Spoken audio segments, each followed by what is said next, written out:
नमस्कार, टीव्ही9 मराठीमध्ये आपल्या सगळ्यांचं स्वागत। मी निखिला। महत्त्वाची बातमी शिंदे गटाच्या लोकसभेच्या जागांसंदर्भातली एक्सक्लुझिव्ह माहिती आपल्यापर्यंत आली आहे। शिंदे गट लोकसभेसाठी 18 जागांचा प्रस्ताव देणार अशी माहिती सूत्रांकडून मिळते।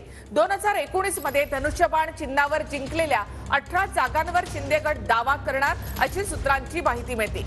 शिंदे गट 2 मंत्र्यांना लोकसभेमध्ये उतरवण्याच्या तयारीत आहे अशी माहितीही सूत्रांकडून मिळत आहे। छत्रपती संभाजीनगरमधून भुमरे आणि धाराशिवमधून तानाजी सावंत यांच्या नावाची चर्चा आहे।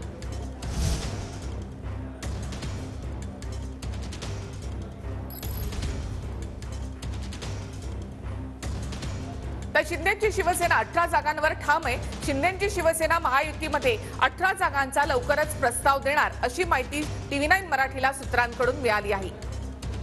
शिवसेनेकडचे 13 खासदार यांच्यासह 5 विनिंग जागांवर देखील शिंदेच्या शिवसेनेने दावा केलाय। छत्रपती संभाजीनगर आणि धाराशिव या जागांवर शिवसेना दावा करणार आहे।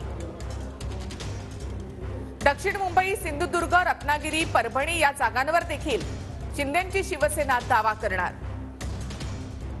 धाराशिवमधून मंत्री तानाजी सावंत यांच्या नावाची देखील चाचपणी केली जात आहे।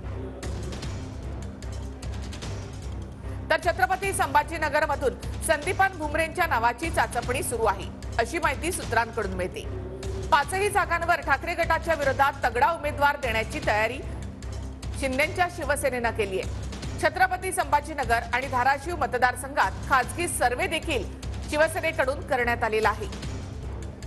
परभणीमधून माजी मंत्री अर्जुन खोतकर यांच्या नावाची देखील चाचपणी केली जाते।